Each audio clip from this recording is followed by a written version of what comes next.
All right, guys, post-Christmas, a la post-Thanksgiving, you might be scrambling, but JMToWin and Youdacao are dialed in, and we're going to get you guys ready for this Week 17 slate. And, it's a little somber around here because this is actually the last block party of the season with JMToWin. We will go out with a bang. I'm Pete. Let's do this, guys. Peter's one of the greatest depositors I've ever seen.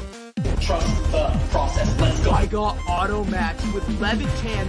Bullshit. I just go the other way. In that 66, I win all the money. All the money. If I had 150 lineups, I'd win too. AP, close 5 bullets in your head like KD. Bust it, bitch, go bust it. And I had 10 pints with me in Russia. Hey, everyone. All right. JMToWin, did you watch any Christmas Day football? I think I caught about 3 minutes of it. Oh, no. And it was, we got backup quarterbacks, so that was nice. No, my family, our whole schedule revolves around football, obviously, during this time of year. And that's understood.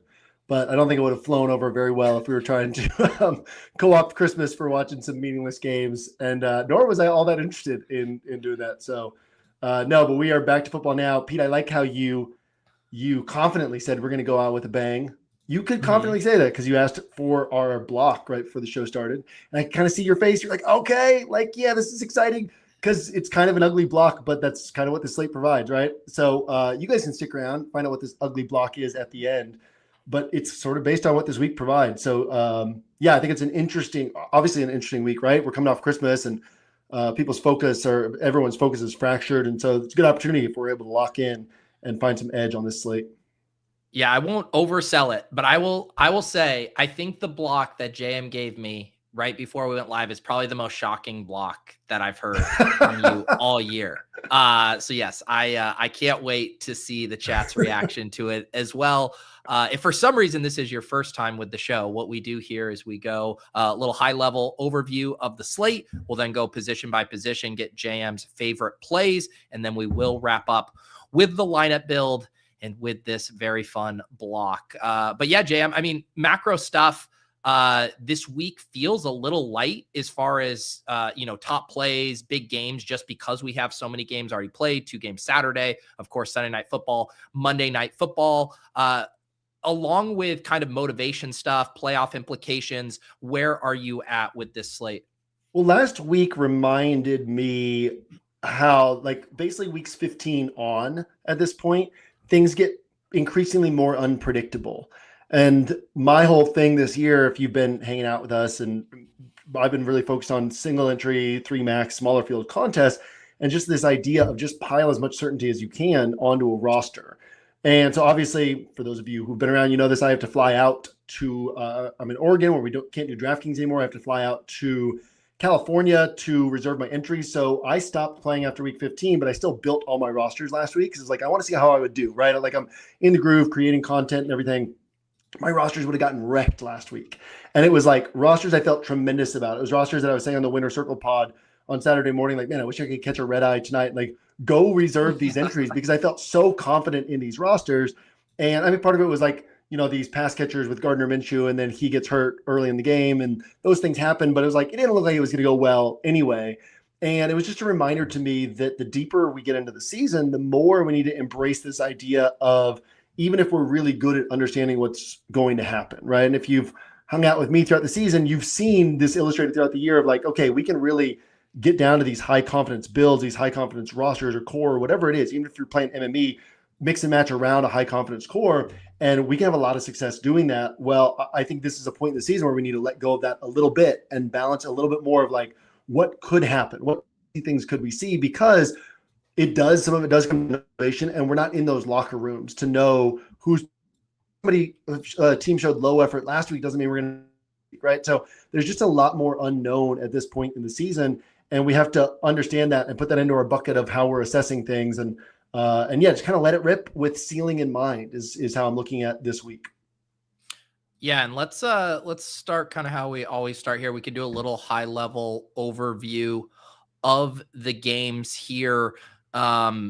It's crazy that if you would have told me, beginning of the year, week 17, Bills Eagles, I would have been like, all right, we're looking at like a 52, 53 point total. Like this could be game of the year potential. Sitting here at 44, these offenses not, what we would have hoped for heading into the season. There are some totals that are fairly nice. Jags Colts 48.5, Phillip Rivers showing signs of life. And then the highest total on the slate, of course, Arizona Cardinals, Cincinnati Bengals 52.5. Anything else jumping out to you or noticeable from a game level perspective? Well, yeah, I'm glad you brought up that Eagles and Bills game and the macro state of the slate, right? We have 5 games on the slate, or 5 teams on the slate implied to score more than 23 points, which is very little, right? And and I was looking, putting together journal entries at the front end of the week and not looking at totals and just saying, like, I had kind of skipped over Josh Allen and Jalen Hurts as quarterbacks that we were concerned could maybe break the slate if we didn't have them on our roster. And so then I circled back around on that, and I was like, 2 years ago, we had this game between these teams, and we were all over it. It was one of the biggest weekends OWS had that year because we kept saying all week, like, you have to build quarterbacks from this game. Do not build rosters without quarterbacks from this game. And that ended up being the game that you needed to have. And it was like, well, what's different? Well, 2 years ago, the Eagles gave up the 7th most points per game in the NFL. This year, they're giving up, I believe it's the 3rd fewest. This is all stats from Tuesday, so forgive me if I'm off on that. But, it's like this defense is so much better, and then the offense is so much worse, right? They were a top 7, top 3, whatever it was a couple of years ago offense, and now they're middle of the pack in points per game. And so it's just a very different setup. So, yeah, I think this is a week where we have to be thinking about which low total teams might dramatically outperform, because some of these low total teams come with low price tags.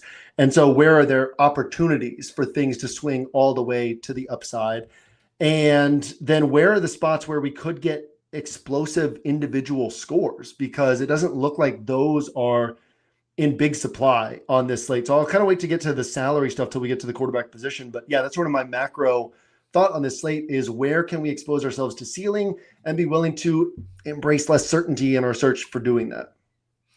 Any thoughts on, we kind of saw the first down game for Jacoby Brissett last week. We had just been talking about how high his floor had been, and 11.62 points, but now gets a pretty good matchup here. I assume people will be willing to go back to Jacoby in this game, but kind of any thoughts what's going on with the Cardinals, and can they still facilitate a high scoring environment? Yeah, I mean, absolutely.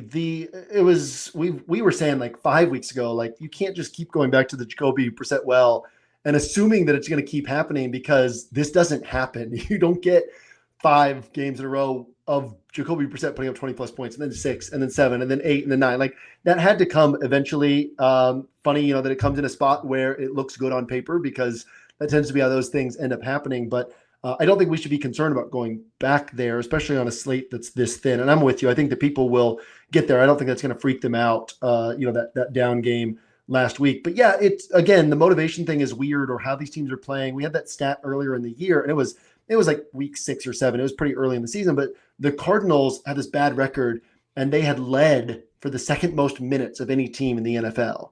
And so this was a good team early in the season that lost close games to the 49ers, to the Colts, to the Seahawks, they had all these close last minute losses where they looked really good throughout the game. And then it has just continued to fall apart as the season has moved along. So certainly this team, I mean, it feels like Jonathan Gannon's out the door for this team, and I'm sure the players can sense that. And so this does feel like the end of a lost season for this team, that they're probably not really feeling like they're building toward anything. Obviously, Jacoby Brissett's not their quarterback of the future. It looks like Gannon's not going to be their coach of the future. So do they come to play? We don't know, but we do have to kind of keep that in mind.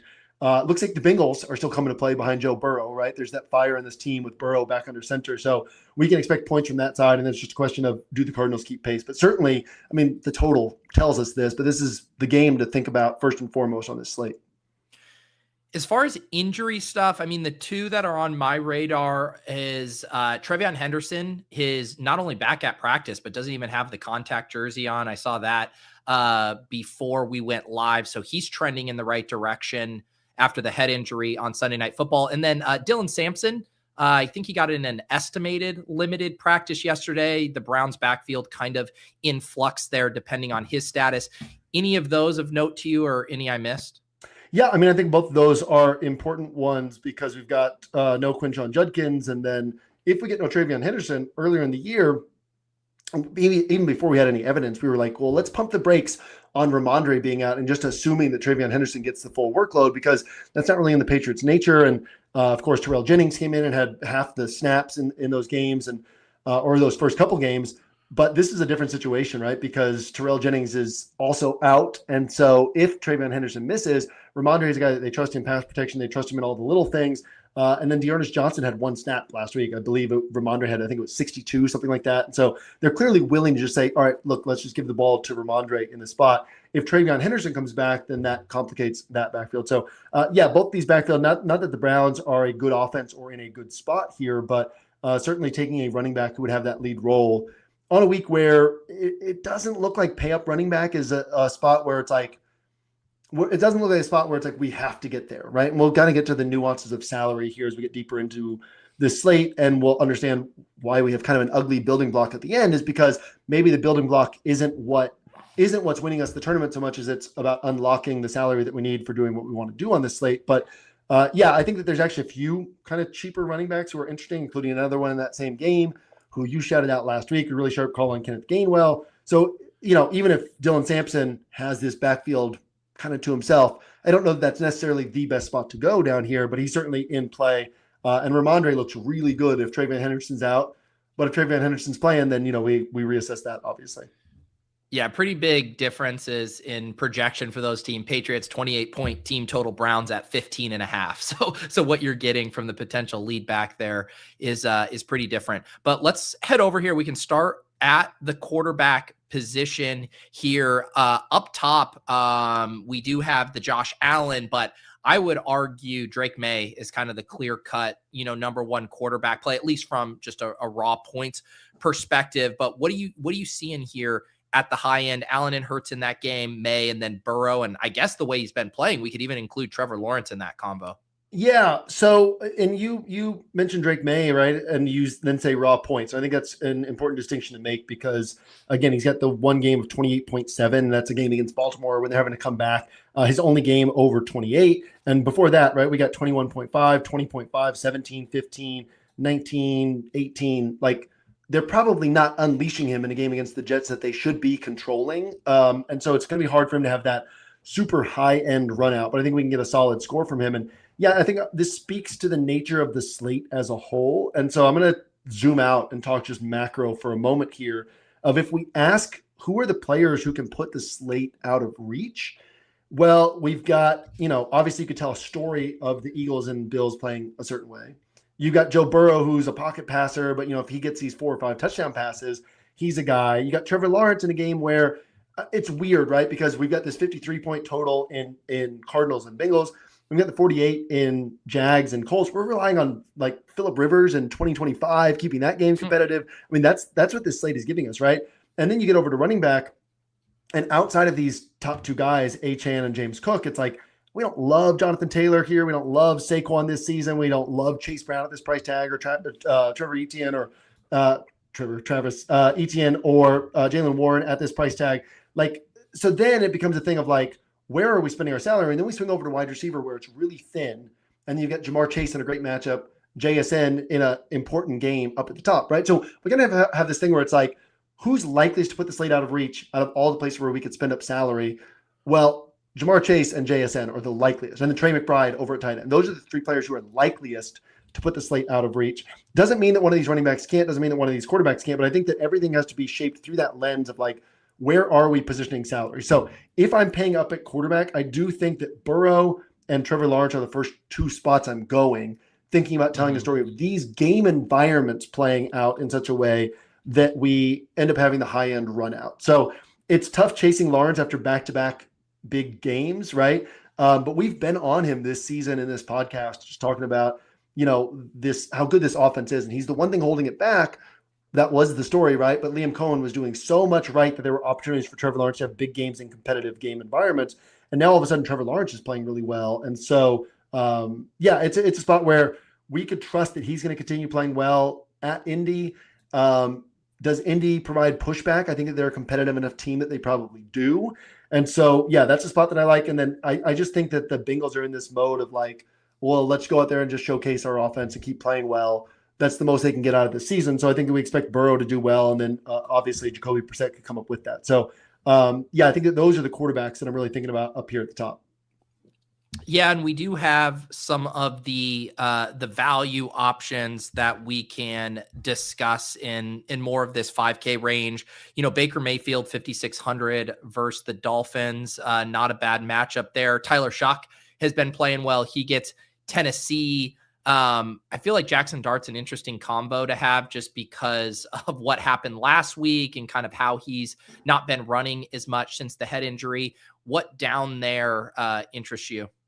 Yeah, well, Jackson Dart, we have a ceiling component, right? But since he came back from that concussion, we've got a 13.6 pointer, 23.1, and a 1.0.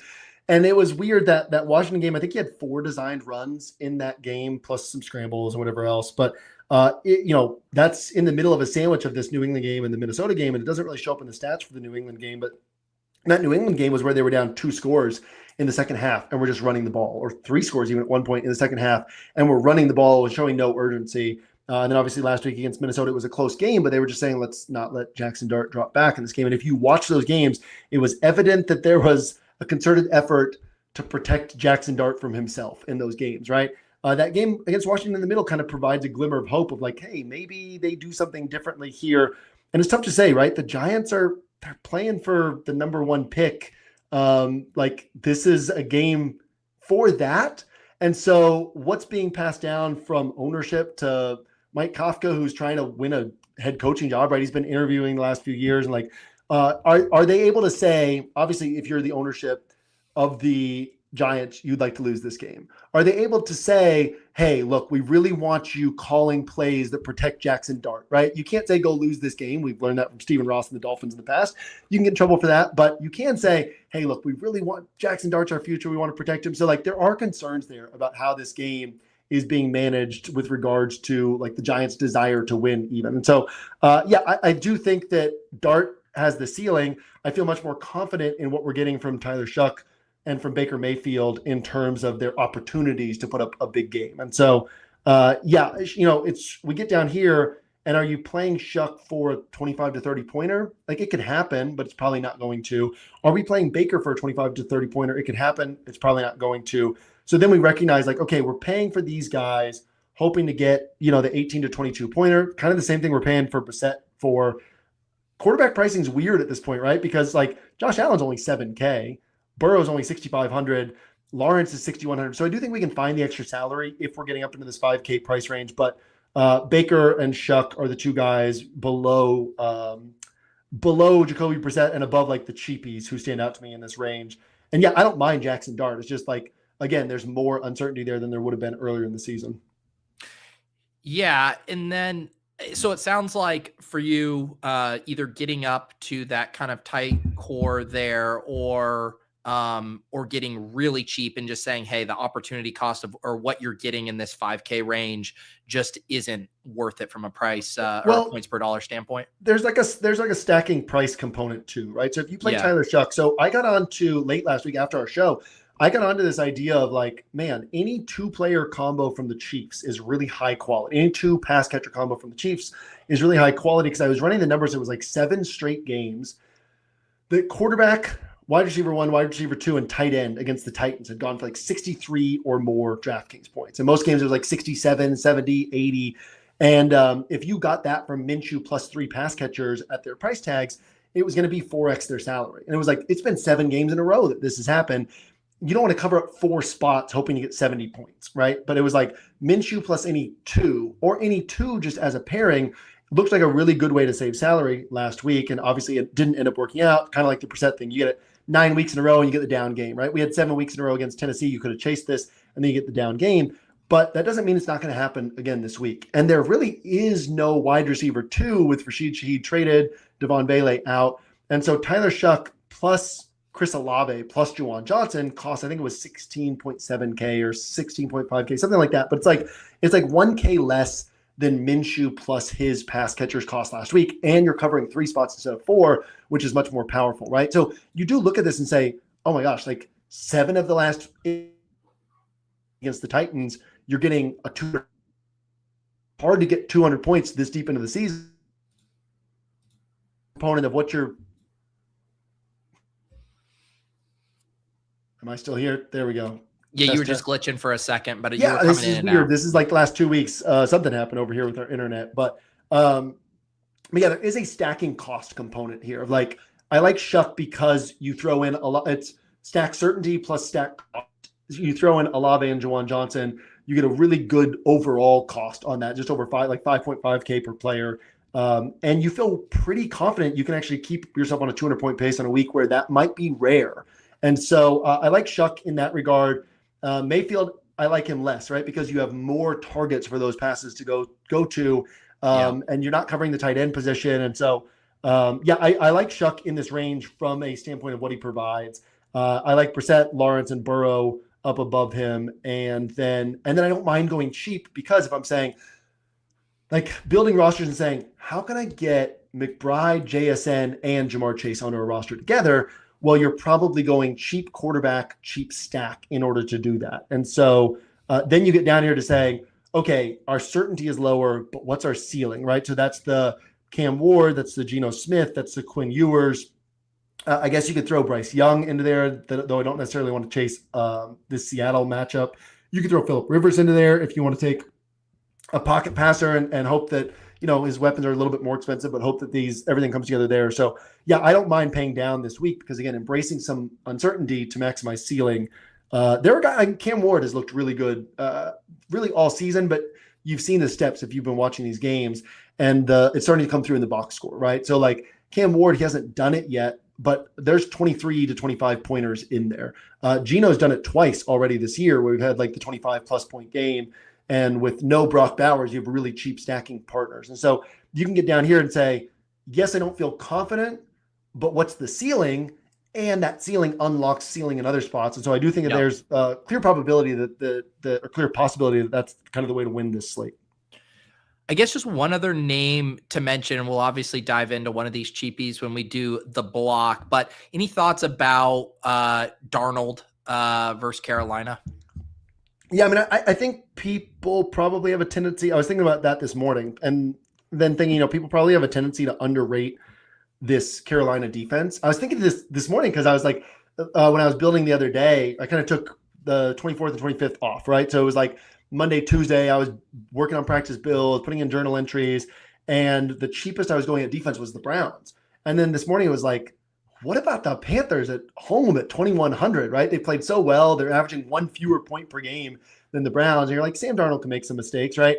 And I was just thinking, like, people probably underrate how good this Panthers defense is when it's playing well, when everything comes together in this, like, hey, zone defense and not let you throw the ball downfield. And Sam Darnold's certainly capable of making mistakes. I don't see this as a spot where I see it. I mean, the total in this game is low, right? The implication is that this won't be a high scoring game, which means that the Panthers are going to control things enough to figure out a way to lower the scoring in this game. So I kind of see the game playing out that way. But if you want to paint a different picture, then certainly Darnold is a guy who can have these high upside games. It's lower probability than Brissett or Lawrence or Burrow, who, he's close enough in price to Burrow that you're like, I'll spend 600 more to get up there. So this would be more like large field play to me, and then probably build around the game environment if I were going this direction.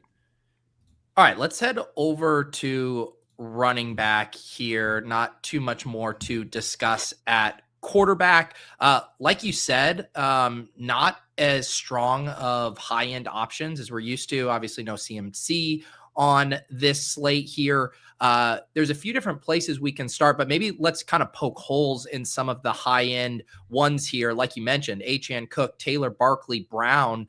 I think you can offer some criticisms on either of those. So I guess either poke holes or say which one of these stands out to you as your favorite. Well, James Cook stands out to me as my favorite because we have a competitive game environment. And even these ones are weird, right? Where the NFC playoff picture is completely locked up with 2 weeks left. I'm sure the NFL doesn't love that. Eagles are already division winners, so they get the home game. They're not moving up in any critical ways in seeding. And so, like, they don't have anything to play for. The Bills are almost certainly not winning the AFC East. Like, yeah, they have something to play for, but not really. Like, these teams are getting tuned up for the playoffs. So I do have this slight concern of, like, James Cook is absolutely critical to the Bills. Do they give him a little bit less work in this spot? Or is this a spot where they go all in with him. We don't have the answers on this side of Sunday. These are just things we want to think about in terms of how confident are we in the salary that we're spending, and then what's the upside on these plays. And so it's one of these things where I try to think about, people get used to the way that they build rosters. And usually the way that we build rosters is people pay up for at least one running back, right? And so because of that, people end up on a slate like this, we still are going to see close to the same amount of ownership on these high-priced running backs combined as we would typically see, which means that people will make a case for Saquon or for Jonathan Taylor. Whereas if this were a 12-game slate and we had CMC and like 2 or 3 other really good backs in really good spots, people wouldn't even be looking at those guys, right? And so you have a spot where it's like they might be 4% owned, and in this spot they're going to be, 12% or 14%, whatever it might be, just because they're what's available, right? And so I want to think about that and think, I want to make sure I'm not getting onto a play that I wouldn't get on a different week. And that's how I see Saquon and JT. Doesn't mean that they can't hit, obviously. It just means that I think that they're going to be higher owned than they would typically be in this spot, given the seasons that they've had or the matchups they have, whatever. And I don't want to lean into that higher ownership. Achane is always in the mix. I don't think he doesn't look as good as JSN and Jamar Chase from like a raw ceiling standpoint or expectation of ceiling, but he can obviously pull off one of these big games. 2 games all year over 26.7, right? But it's like the 40-pointer and the 34-pointer, whatever it was. And so you recognize that high-end run out is there. And then James Cook, again, there's the uncertainty of like, sometimes he's not involved in the pass game. Sometimes he has these down games in good spots. Like there's so much unknown with James Cook. And that makes sense because you're really betting on big explosive runs, and those are kind of unpredictable. And so, and then there's also the uncertainty of how are they attacking this game? How much are they using James Cook? Are there subtle changes in how much they're deploying him in this spot? So, James Cook is the guy, and then Achane next. But I do think you can make a case for going a different direction up here, and I think that you can also make a case for saying maybe I just won't pay up at running back this week, especially because there are some value options that look somewhat attractive as well. Yeah, my guess, based on the price, what he did last week in the matchup, we should spend a little time. And I did throw him on the cover too, anticipating big time chalk on Ashton Jeanty, 6,100 here, 34.8 points last week against that stiff Texans defense. Good chalk or bad chalk on Ashton Jeanty? Yeah, I mean, I'd say good chalk. I think he's good chalk. I think he's like, we would prefer it if he didn't have the big game, right? And, yeah. And I always think of like how uncomfortable I feel clicking a button, like where everything lines up and you're like, oh man, Jeanty has the workload, he has the matchup. But if he put up 12 something last week and his game log, continued the way that it has, and you're like, all right, he put up 12 last week and he put up 8 and 5.8 and 12.1, but hey, he's got this 24.8 pointer against Cleveland in here, right? And you're kind of having to push yourself to be like, no, it's real. Like it can happen here. Like he can put up a big game here. I would prefer that, right? Because then it's uncomfortable. Literally everything lines up exactly the same, except because he doesn't put up this huge game last week, you're kind of like, oh, like, God, I hate pushing this button on Jeanty. And now he scores 34.8 and you see that flashing there and you're like, oh, well, this is an easy click. And it's just like literally nothing changes. It's just psychology for us as DFS players. And I try to track those things in my mind because if I'm feeling that way, then I assume that most of my competition is feeling that way as well, right? And so he's a very easy click this week, which I don't love. His downside is what it's been all season, right? His downside is he's not in a good offense and they're dysfunctional and he could easily end up, he doesn't have good run blocking. He could easily end up with, 12 to 15 points. Like it shouldn't surprise any of us if he ends up with 12 to 15 points. We shouldn't be like, oh my God, I was banking on this huge score from Jeanty. No, like his likeliest outcome is another 15, 16 points because of the offense he's in, the game environment. I mean, the team that he's in and the situation he's in. And so, but yeah, I do think he's a really sharp play. I think he's good chalk. It's just like, we have to understand that nothing has changed. We just feel better about this click because of what he did last week. And how good of chalk he is kind of depends on what else happens with injury news, primarily Travion Henderson, because Ramondre, with a much higher team total and this full workload, obviously not as good of a running back, but I would feel just as good with that click at hopefully slightly lower ownership. Maybe it would come out about the same, but yeah, like Ramondre is good. Kenneth Gainwell, we've got to trust what he's been doing in this offense. Offense has changed throughout the season, and we've now got 5 out of 6 games with 18 plus DraftKings points. And so that's one of those don't overthink it spots to me where he looks good. And then even behind that, right? Tony Pollard's had this bigger role recently. Tyrone Tracy's had a bigger role recently, has looked good. So there are other places to go as well down here. But yeah, Jeanty's definitely a strong play and looks really good on paper. Can I get your take on the Patriots backfield with the assumption Hendo does play? Because I do think it's trending in that direction. So I'm curious, would you find yourself on either of those backs in that instance? Yeah, I mean, I think you can make this case that we end up with, all right, so Henderson put up 32.3 against the Jets in week 11 on 19 carries and 5 catches. Well, if they're both playing, he's not getting 19 carries and 5 catches, but you can put up a case that make a case that the Patriots control this game enough that he's getting 16 carries and 3 or 4 catches, right? Like, and similar to James Cook or even Devon Achane, we have such a high floor because of the pass catching work, and that's really why people play him.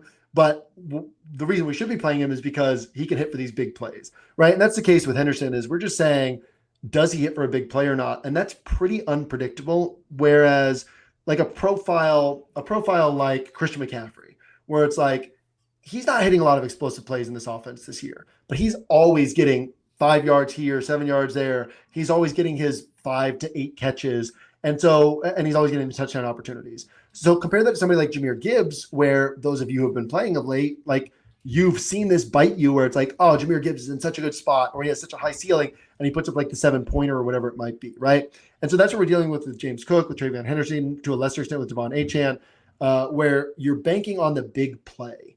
And that's just unpredictable, right? And so I think Henderson's a really strong ceiling play, and I think he's not a confident click. And that's totally fine on this week, right? So on this week, he's given the point in the season we're at, the state of this slate, I would be happy to click on Henderson if he's active this week.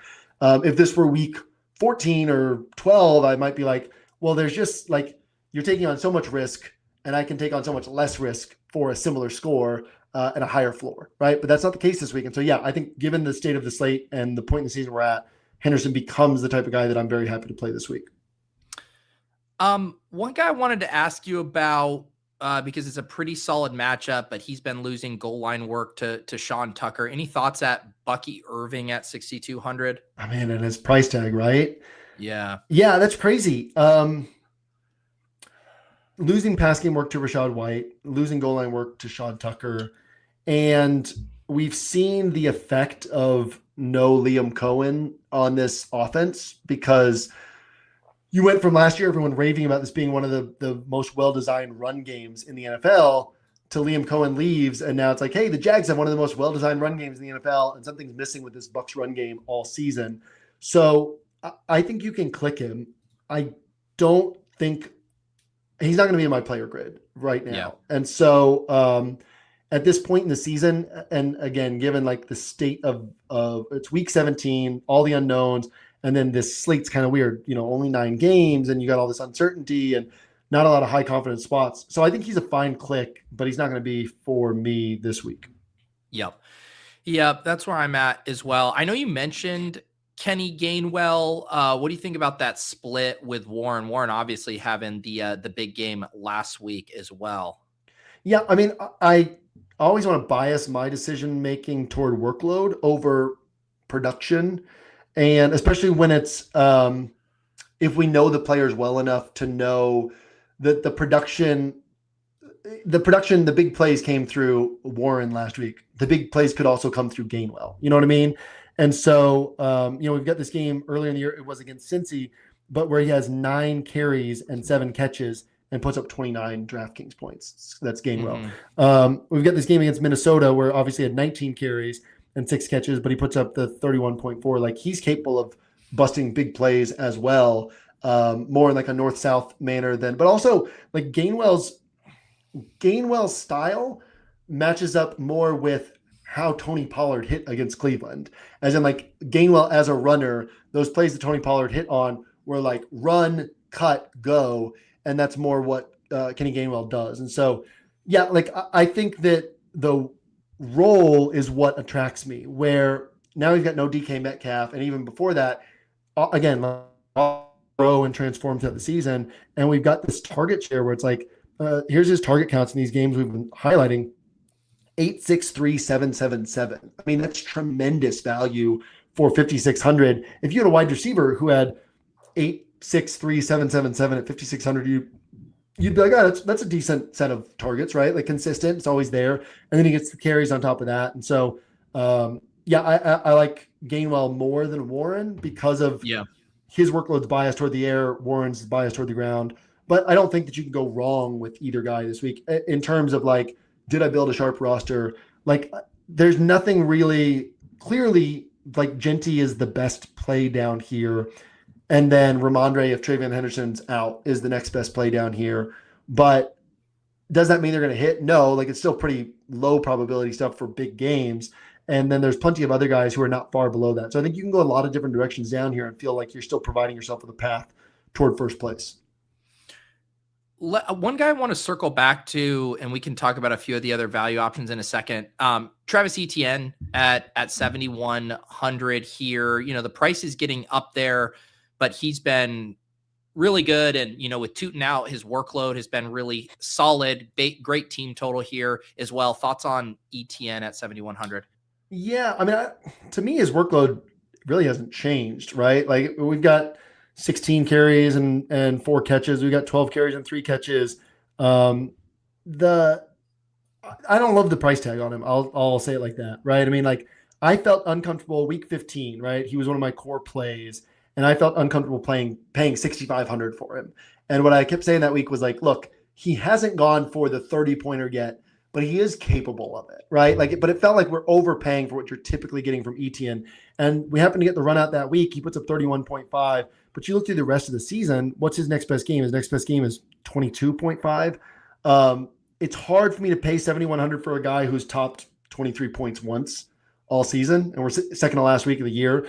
But yeah, I mean, I don't think he's a bad play. I think in terms of how I'm going to spend salary, I would have a hard time pulling the trigger there because I'm trying to maximize as much ceiling as I can. And I think that salary is going to be more valuable elsewhere. But that's not to say you can't put up a 30-pointer. That's not to say you can't play him, right? Because what if I pay $8K for James Cook and he scores 22 and somebody else pays $7K for each 7,100 for each and he scores 31, right? Well, they're coming out way ahead of me.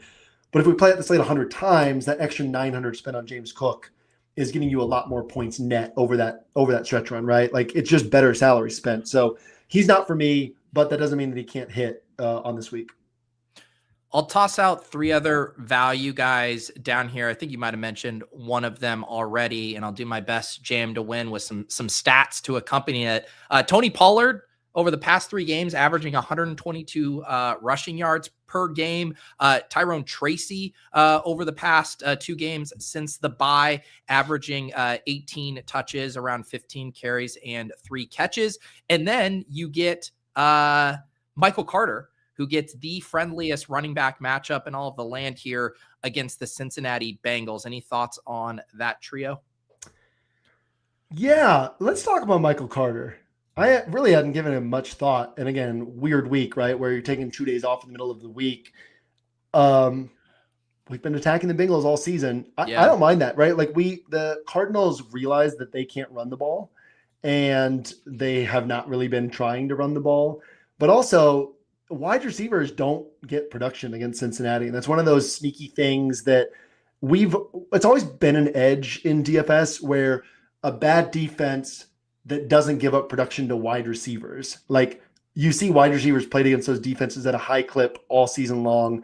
And we can go back years of examples, like go back through write-ups of mine from the last 6-7 years, and you're by like week 12. And it's like, you guys, this team does not give up production to wide receivers, and they see like 20% ownership on wide receivers against them.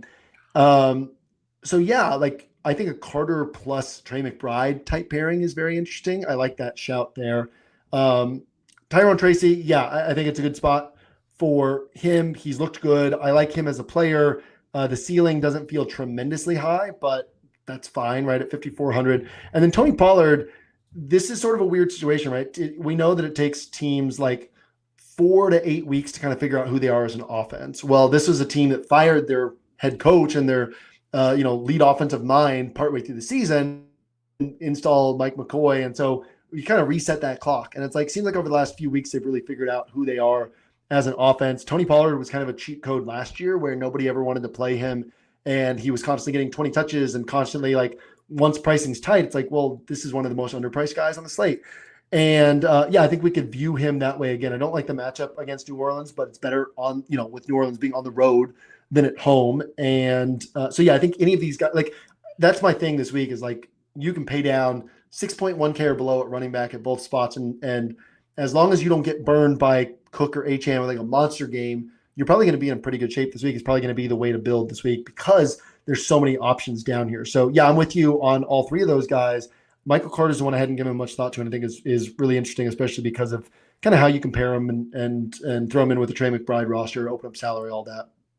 It is a fun week in that kind of in the, general sense, a lot of the top running backs are in, bad spots or tougher matchups, not as attractive game environments. And a lot of these cheap guys are in really good matchups as well. So that definitely is going to make, the typical studs and duds type of builds more fun this week with that kind of variety. Yeah. Are there any other running backs that I didn't ask you about that you want to talk about before we move to wide receiver? Man, we're getting down to Tyrone Tracy and Tony Pollard. If we missed anything, then that's crazy. So yeah, if there's anything else, I'll have it in my player grid late tonight. So for those of you who usually read my player grid Friday evening, right when it goes out, just a heads up, I'm going to post it live before I go to sleep on the West Coast tonight. So I'm going to kind of focus on journal entries throughout the day today and then get the player grid out late tonight. So you'll have it all day tomorrow. But yeah, I don't think we overlooked anything given how deep we went at running back.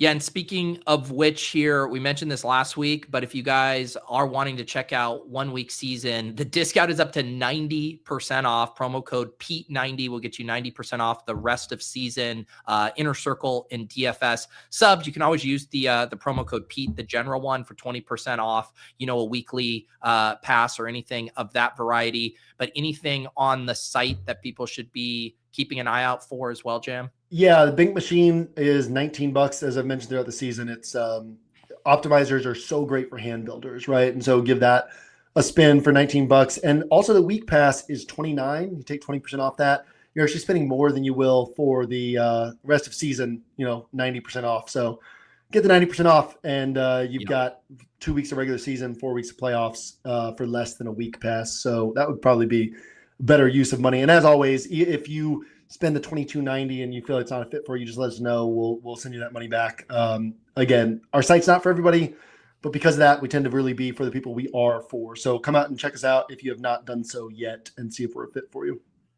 All right, let's talk some wide receivers on this slate. We do not have Puka Nacua, who's going to be playing in that Monday Night Hammer game, but we do have Jamar Chase and JSN. I think we should probably start with those two at the top. Guessing you're more of a Chase guy here, playing for the more enticing game environment.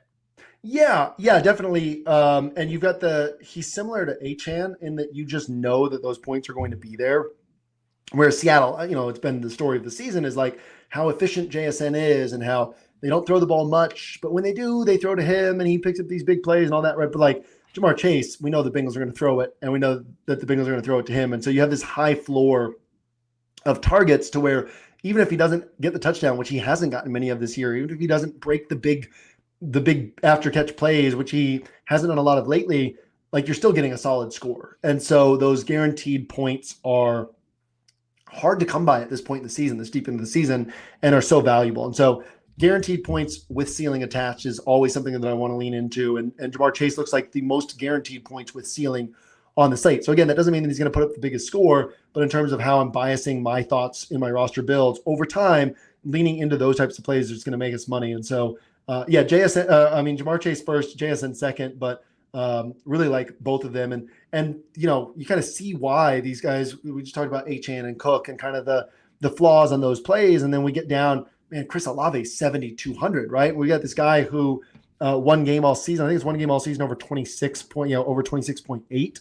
And that was last week, right? So we kind of have the Ashton Jeanty thing where it's like, it's a good matchup. It's a good spot to play him, but he's got over 20 points 3 times, 20.5, 3 times all year. And like now, he look like his price is up. It's an attractive spot against Tennessee, and people are probably going to go here. And it's like, man, like, is that where we want to play Olave? And you got, AJ Brown against Buffalo and all the uncertainty that comes with that. You got Mike Evans against one of these quote bad defenses that's good against wide receivers in Miami, waiting for the connection to kind of come together there. Michael Wilson overpriced now with Marvin Harrison Jr. back, and then kind of down to these cheaper pieces. So it's like, yeah, these two guys up at the top are like highlighted in bright pink highlighter. They're flashing for us. It's like these are the plays up here, and I do think that those are the plays to sort of bias our builds toward. And like I said, yeah, Jamar Chase first, JSN second, but JSN, just because in terms of raw ceiling is as high as anybody on the slate, you can make the case for going there over Jamar Chase as well. Yeah, I'm trying to decide where to go to next. I mean, one spot that's kind of interesting to me are Patriots wide receivers. I just saw Kayshon Boutte is ruled out. Diggs has obviously been earning targets at a high rate. I think there's some intrigue to Matt Collins as well with Boutte out. He's been actually operating as their lead wide receiver from like a target share and in zone market share perspective there. Any thoughts on those Patriots pass catchers? Yeah, they feel like darts, right? Because you're clearly drawing up a story of how this game plays out. And that story is Patriots are in control. They're up by quite a bit. They're running the ball because that's how they bias their offense anyway. And so, yeah, that makes it hard to go here confidently. But in terms of ceiling, you could certainly make the case. I would certainly lean toward Matt Collins over Stephon Diggs just because of the price tag, right? And you're looking for salary savings and all that. And what's great about Hollins is he's not really on the field to be a wide receiver. He's on the field to be a run blocker. But what they can do to get him open off of their run looks is what has allowed him to thrive in his offense. And so, I like the idea of Hollins as a salary saver. I've had him on some of my early week practice builds. And I'm fine throwing a dart on Diggs from a ceiling perspective, but that's kind of what I would look at him as, is just a dart and hope for everything to come together. Well, as I said that, I literally just saw the alert. Matt Collins has been ruled out. So I wonder, does that get us down to like maybe a little Kyle Williams intrigue potentially? Yeah, that's funny. I was looking at Kyle Williams this morning and thinking like, what would it take for us to go to Kyle Williams? Demario Douglas is also, he's limited this week, and we'll see if he's playing or not. But if we're down to Diggs and Kyle Williams, you're going to see more 2 tight end sets. Obviously, the running backs a little bit more involved in the passing attack. Continued bias toward the run game. But yeah, I would think we would see some Kyle Williams on the field. And Williams is an interesting one because it's sort of in the Travion Henderson bucket in that the Patriots like him, but it's a Josh McDaniels offense. And so they ask so much of their players. And we've seen, the decades of wide receivers not like drafted wide receivers not playing well in the Patriots system. And yeah, part of that's that they were drafting the wrong guys. And another part of that is that it's just a really hard system for wide receivers to where talent is less important than intelligence, to where you have like a Julian Edelman or Danny Amendola who were able to thrive in this system compared to a Chad Ochocinco who was not, and so that's kind of been the Kyle Williams story so far, is like they're bringing him along slowly because there's so much that they're asking these wide receivers. But I could see in a spot where you're playing the Jets, you got 2 games left, you don't have Matt Collins, and A, Kyle Williams is playing more out of necessity, and B, it's like, okay, let's continue to feed him opportunities to gain confidence and all that. And so we've also seen that with this team earlier in the year, right? Remember when Ramondre was fumbling, they didn't put him in the doghouse. What they did was keep giving him snaps and touches, and primarily they were giving Henderson touches between the 20s and then putting Ramondre in for the money touches inside the 5 and basically getting him easy touchdowns to boost his confidence. And so, I could see that from like a zooming out. How do these coaching staffs handle their teams? I could see that this week where it's like, if they're in control, try to get Kyle Williams some, 5, 6, 7 targets and just kind of keep getting his confidence up there. I mean, we've seen the talent, right, that Ketchy made on Sunday Night Football. And so, yeah, Kyle Williams becomes very interesting if Matt Collins is indeed out. What's this abdomen? Okay, so cool. Yeah, no Boutte. Yeah. No. Yeah, thinned out real quick there. Let me get your thoughts. You mentioned liking Trevor Lawrence, kind of 3 names to talk through as far as Parker Washington, Jacoby Myers, and Brian Thomas Jr. Do you have a favorite there if you're trying to stack up Trevor Lawrence? And they're all in like the same price range too. Yeah. I don't think I have a favorite, which is what makes it difficult. And we've been saying for years that Parker Washington's better than people realize. Like when it was Parker Washington versus Christian Kirk, it was like, why are we not playing Parker Washington at this point? Like he's a really good player. I don't think we realized he was this good. And like they kind of don't have a number one wide receiver at this point because all three of these guys have a role and are all important to this offense. And it kind of comes back down to if this were week 12 or 13, I might be saying, look, we don't need to be guessing on these guys because we're guessing for the same ceiling that we can get with certainty elsewhere. But this is a week where it's like, maybe we are just guessing in spots. And so, I'm fine going with any of these guys as a one-off on a non-Trevor Lawrence roster. And I'm fine going with any two of these guys or, one of these guys plus Brenton Strange as a pairing with Trevor Lawrence in a stack. So, I don't have a preferred one. I do think that there's still going to be we're running out of time, but there's still opportunity for this game where Brian Thomas Jr. hits for a couple of big plays. Yeah. And everybody's like, man, why weren't we playing him at this price tag? But he's not going to see the target volume that Parker Washington and Jacoby Myers are going to see. So that makes it a little bit tougher to say that with confidence on BTJ. Yeah, and I will say my guess is that the ownership reflects that. Jacoby always going to feel like a higher confidence click for the field, whereas taking on Brian Thomas Jr. always gives people a little pause of like, this could be a 0. That doesn't necessarily feel great. So I do think you'll get that discount if you head the BTJ way. We talked a little bit. You mentioned Mike Evans here. We mentioned Chris Olave. Any thoughts on T. Higgins at 6,300? Is that a fair price or a value to you? No, yeah, I think it's a perfectly fair price, which at this point in the season, fair price is pretty valuable. It's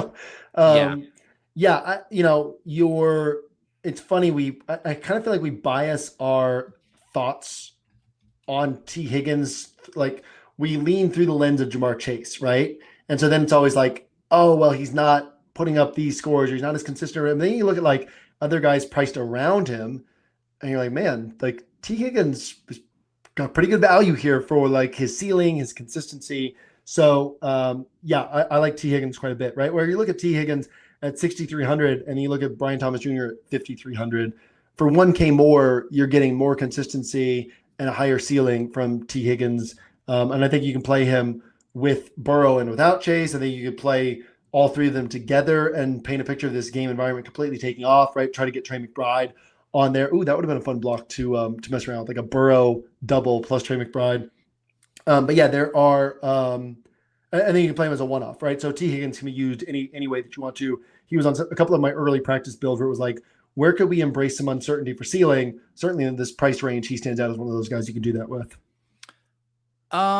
Let's see. What are your thoughts on this situation in that same game with Marvin Harrison and Michael Wilson? You mentioned the Michael Wilson price making it pretty hard, but what about Marvin Harrison at 5,400? Yeah, it's weird, right? Because I actually never looked at snap data from last week, but I know that the report came out Sunday morning that they were going to ease him in. They got the 3 targets, so 51% snap share last week. And so then you're wondering, like, is this all getting cannibalized? And then you've got this Bengals team that's been really good against wide receivers. DJ Turner kind of locking down one side as one of these emerging cornerbacks, and they're filtering. They're so bad against tight ends and running backs that everything's being filtered in that direction. So I don't think either guy is for me, but yeah, I mean, I could see one of them hitting, but no, I don't think I'll be going in either direction this week. Yep. Man, this week for wide receivers, I mean, I think we're kind of already quickly under that like sub 5K territory of, are there some of these kind of vertical wide receivers who could hit for big plays? Your Darius Slaytons, your Rashid Shaheeds, Adonai Mitchell, anything in that vein stand out to you? Well, yeah. And I think that ideally we're going to guys with real roles, right? And so that means Adonai Mitchell, whether we like the quarterback situation or not, we know that the ceiling is there. Chimere DK, where you have the targets are going to be there to some extent, right? It's recent games 5-5, 8-4-7. Like that's pretty solid targets for a 4,100 play with a downfield roll because it's a downfield run. They do get in like these little smoke screens and stuff to get the ball in his hands, but because it's a downfield roll primarily, your floor is really low. But when you hit, you can hit in a big way. We've already talked about Kyle Williams, who I think really becomes very interesting this week. You mentioned Darius Slayton, who, if not for the drops, like he would have a much higher price tag at this point. Now that's part of his game that we're going to have to deal with, but certainly the ceiling is there on Darius Slayton. And then in that same game, you've got Trey Tucker, who's a guy who's been commanding targets all season. And now you have no Brock Bowers. You got this downfield role. You got Jack Besh, who, again, they're trying to really bring along and integrate into the offense at this point, and no Brock Bowers. So both these guys, I think, are viable in against a Giants defense that gives up explosives, because then explosives means ceiling, and that's what we're ultimately chasing down here is, yeah, we know the floor is lower, but can we get some ceiling down here? So I'm not going to play like Yoshivas, somebody like that, where first off, like I've seen like 8 or 9 drops from Yoshivas this season in critical situations. Oh, yeah. And then on top of that, you're kind of like, okay, the number 3 receiver maybe catches the touchdown and you get 10 points. Like there are guys down here who could score 20 and the floor is kind of 0 or not great, but the ceiling is such that it's like, well, if you get that, you're in great position. So yeah, I'm definitely biased toward those types of guys. Kyle Williams is the one guy who I'd say requires more guesswork, but the ceiling is high enough that it's worth it at 3,300. And then the other guys, like, where do we have a real role that we know that the ceiling can come on these guys? All right, let's head over to tight end. Similar story. Anytime McBride is on the slate, not only is he the best tight end play, but he gets the best matchup for tight ends. We've been talking about this Bengals defense all year. Brock Bowers headed to IR. I also just saw Harold Fannin popped up with a Q tag. He suffered a groin injury in today's practice, which doesn't sound great this late in the week to me. What are you seeing here at the high end? Yeah, where are we at on Njoku? Is he coming back? He's out. He's ruled out too. Wow. Yeah. I don't know who's left. Tight end's interesting. So there's a lot going on here. A couple weeks ago, we pulled out this stat that so it was before McBride's 6.7 pointer against Atlanta, that since Jacoby Brissett had started playing, which is a 9-game sample size, a massive sample, there's not a lot of noise in that, Christian McCaffrey was the only player who was averaging more points per game than Trey McBride. And so we had this situation where it's like, even at 7,500 or last week at 7,600, like Trey McBride is underpriced for the raw points that you're getting. Trey McBride is probably the most underpriced player on the slate in a neutral matchup, and then he's playing the Bengals, who we've been attacking all season. And the only thing that has prevented him from me from being just an auto click is that tight end is also the position that's most full of like good value plays, right? Cheap guys who are underpriced, where if you compare these sub 5K tight ends at their respective prices to the wide receivers priced in the same range, you're like, oh, I'd rather play the tight end here, right? And so if you're needing to open up salary on a week where it's like, I got to pay up for 1 or 2 of these high price running backs, 1 or 2 of these high price wide receivers, then it makes it easier to say, all right, I got to cut Trey McBride out of my pool. I got to go down to one of these cheaper tight ends to make everything work. Well, this week is unique in that cheaper tight end doesn't look as plentiful as it has for most of this season. And then we have salary available at running back potentially, right? And we have potentially even like some savings at wide receiver. So yeah, I think this week you can make a case. You can make a case for building 150 rosters and putting Trey McBride on 130 of them. Like when I was doing MME, I would always leave myself some outs of like, okay, I love this guy. I want to play him on 100%. So I'll play him on 65%, right? And still give myself those outs for in case things didn't work out. But he would be one of those 65% players for me in MME. I wouldn't mind playing him on like all 4 of my single entry 3 max rosters, or all 6, depending on how I would be attacking that this week. So yeah, Trey McBride, where you have, the most underpriced player in the best matchup you can possibly have at the position, really the best matchup that position has had in years. And then add in the fact that the salary structure is different than it normally is. I think that he really stands out a lot on this slate. Yeah. Hard not to like him. Nick in the chat mentioning that McBride's also close to multiple incentives too this week. So, I mean, you want to talk about a perfect storm of everything lining up for a big Trey McBride game. There you have it. With all of the injuries with the Patriots wide receivers, I think, Hunter Henry is fairly interesting. You mentioned Jawan Johnson, perhaps as part of a Shuck stacks. And then Michael Mayer with no Brock Bowers. He's the stone min there at 2,500. Any of these other guys stand out to you? Yeah, absolutely. Michael Mayer is going to stand out to everybody, right? But I think he's a sharp play. I think that people are going to underrate Austin Hooper as far as a guy who is involved in this Patriots passing attack. That if the Patriots are passing enough, Austin Hooper is going to get some targets as well. And yeah, I think that this is kind of like it's one of these things where you're going to save salary at a second tight end spot if you're not filling that with a running back or a tight end. This is running back or wide receiver. This is one of the few weeks this year as we've gotten past like week 6, week 7, where salary starts to get tighter and tighter. This is one of the few weeks where I wouldn't just like auto play double tight end, which is really what I've been doing for most weeks in my single entry 3 max builds is playing double tight end. But again, double tight end is very viable this week, especially if you're locking in McBride and then going elsewhere. And just again, like you don't need me to tell you that McBride's a good play. But hopefully I can help you guys with like that salary component of like based on the way that salary shakes out, he's a better play than normal, not just because he's playing Cincy, right? It's just like the whole salary component of this slate. But yeah, if you're going a second tight end from there, if we get positive news on Fannin, he's still underpriced. Hunter Henry works. The Tyler Warren thing is weird, right? Like, did he hit a wall?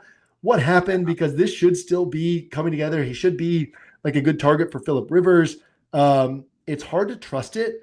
But 9 targets last week, I do think Tyler Warren's going to go really overlooked in a good matchup and a game where like the Colts are still wanting to play spoilers and they're technically still alive in the playoff hunt. And so, they won't have more. Well, I guess the Texans play on Saturday, don't they? So if the Texans win, then the Colts are officially eliminated. But yeah, I would think that we see the targets on Tyler Warren again this week and nobody's going to be there. Juwan Johnson looks good individually or with Shuck. Britton Strange looks good individually or with Trevor Lawrence. AJ Barner can be played. Mike Gesicki can be played with lower confidence in terms of targets. And so, we kind of get below the 4K and we don't have as many tight ends below 4K as we typically do. But those tight ends I mentioned, and then, Michael Mayer, you can go all the way down to him and just say, look, he's probably not putting up a monster game, but we might be able to get 3 to 6 targets and put up a solid score from him for 2,500. All right, one more because I got to do it before we build the lineup. But completely missed that last week was Taysom Hill's last home game. Felt like a narrative we collectively should have unearthed. He goes for 16.3 points. He's used in the passing game, the receiving game, the rushing game. It was the old Taysom Hill style package. Do you see that playing out again on the road at Tennessee? This was David Montgomery at Cincinnati all over again, right? Where it's like, oh, just lean into the narrative and the points are there. No, when you said we do have to talk about one more guy, I knew that's where you were going to. And it was one of those like missed narratives where who's paying attention to the Saints close enough to be like, oh, they're away their last 2 games and it's going to be Taysom Hill's last game with the team and all that. Well, it is what it is. No, I'm not going back there, but that was, I was running through those thoughts this morning of like, once again, being like, how did we miss that? That's crazy. And then thinking, do they do anything here? And it's like, no, probably not. Right. Like he hasn't looked good. He doesn't look like Taysom Hill anymore. And then last week they were like, come on, it was, you remember when Jameis, they had the kneel down at the 1 yard line, like at the opposing, who was it against? It was against a division opponent. And they, against the Falcons, I think. And he audibles to a run for Jamal Williams to get him a touchdown. His first touchdown of the year. It's like, it was like that type of thing, right? Where the Saints are just like, look, we don't like our season's over. Let's just take care of one of our own. No, I don't think I expect that again on a guy who doesn't look right anymore, but more power to anybody who wants to go there for sure. All right. We are going to build a lineup now. And like I mentioned, we're going to go out with a bang. One final building block, lineup build with Jam.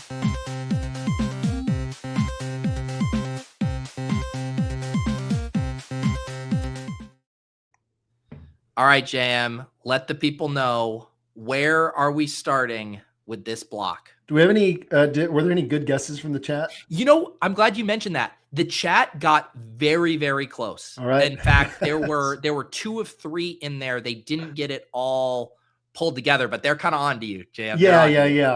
I mean, if we're going cheap quarterback and it's going to be ugly, there's a vibe of where we're going. And I'm guessing they threw in Michael Mayer. But yeah, it's Geno. And I think you can throw in Michael Mayer. So what we're going to do is Geno and Trey Tucker. And again, play to the upside because Hang on, JM. You're cutting out a second. For the people who didn't hear it, it's Geno Smith, Trey Tucker, and Jack Besh. But I think you're back now, JM. Yeah, I'm back. Yeah, little Christmas lag, I guess.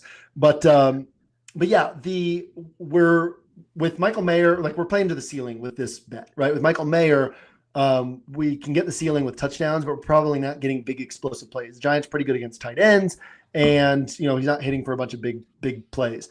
But we've seen it with Geno, right? Where you're paying $4,400, but you got a guy who put up 21.5 against New England. He put up 26.1 against Washington, and he put up 27.3 against Jacksonville. It has been a bad season for the Raiders. It's been a bad season for Geno, but also like take out his games against Denver and his last several games, 15, 13, 15, 14, 27, right? So that's since the bye. Your bad games for him are 14 to 15 DraftKings points. And he's got this 27-pointer in there. And we know that Geno's capable of it. And we know that without Bowers, like they're going to have to bias toward these wide receivers, and they're trying to pull Jack Besh along. And we know that Trey Tucker is capable of hitting these big plays. I don't mind any of these builds. I don't mind throwing Jeanty in here and just saying Raiders offense. I don't mind throwing Michael Mayer in here. But the main thing is like, what's most important to us on this slate? And if we decide that what's most important to us is opening up salary for some of these higher priced guys, well, then here's our opportunity to do that. And so, what I want to actually do next is, I want to throw McBride on here. Yep. And what we've talked about is we're freeing up salary to pay up at two other spots outside of McBride, right? So we talked about Michael Carter earlier. Let's go ahead and throw Michael Carter on this roster. And I don't have the numbers right in front of me, but if you've been following my content throughout the year, like all year, I've been laying out all the various combinations against the Bengals, and it's of running backs and tight ends, all the way down to on Thanksgiving, like playing two running backs and two tight ends against the Bengals, because most often, like at the price tags you got on Thanksgiving, it didn't work out on that slate. Actually, it did, because you freed up the salary for CeeDee Lamb and Jamar Chase and whoever else you needed on there, Rashee Rice. But it's like right down to the salary spent on Isaiah Likely, Mark Andrews, Keaton Mitchell, and Derrick Henry. Was like, the average game from these four is keeping on a 200-point pace. So tight end 1 plus tight end 2, we've done that. Running back plus tight end. But anyhow, like all these combinations of running back, tight end, you got a lead tight end, a lead running back, throw them together. And like in terms of what teams have done against Cincinnati, this is going to look really good on paper.